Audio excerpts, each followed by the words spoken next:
السلام علیکم ناظرین۔ ایک محلے میں دو ہمسائے پاس پاس رہتے تھے۔ ایک بڑا لڑاکا تھا اور دوسرا دیما اور دنا۔ دنا کے یہاں کچھ مرغیاں پلی ہوئی تھیں، مگر اس بات کا وہ ہمیشہ خیال رکھتا کہ ہمسایوں کو تکلیف نہ ہو۔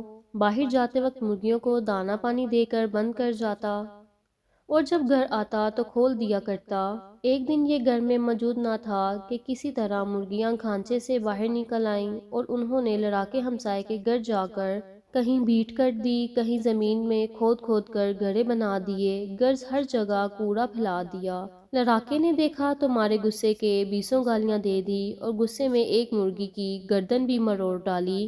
یہ غصے میں بڑا ہوا ابھی بک ہی رہا تھا کہ دنا بھی آ پہنچا، جس سے گھر والوں نے شکایت کی کہ اس ہمسائے نے ناحق گالیاں دے کر اتنا شور مچا رکھا ہے، ذرا جا کر پوچھو تو صحیح، اگر جانور خود بخود باہر نکل گئے تو ہمارا کیا قصور۔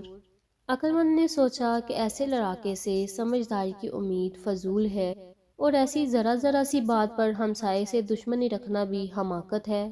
دنائی یہ ہے کہ اس کو صحیح کرنے کی کوشش کرنی چاہیے۔ یہ سوچ کر وہ ہمسائے کے گھر گیا اور نرمی سے کہا، آج کسی طرح مرغیاں خود سے باہر نکل گئی تھیں، مجھے افسوس ہے کہ انہوں نے آپ کو پریشان کیا۔ لائیے میں صحن میں جھاڑو دے دوں اور کچھ نقصان ہوا ہو تو وہ بھی پورا کر دوں۔ دنا کی اس ملائم باتوں نے لڑاکے کے دل پر بڑا اثر کیا، کیونکہ اسے تو ایک مرغی کا گلا گونڈ دینے سے ہمسائے کی طرف سے لڑائی جھگڑے کا اندیشہ تھا۔ اس نے فوراً دنا سے معافی مانگی اور پھر کبھی ایسی حرکت نہ کی جس سے دوسروں کو تکلیف پہنچے۔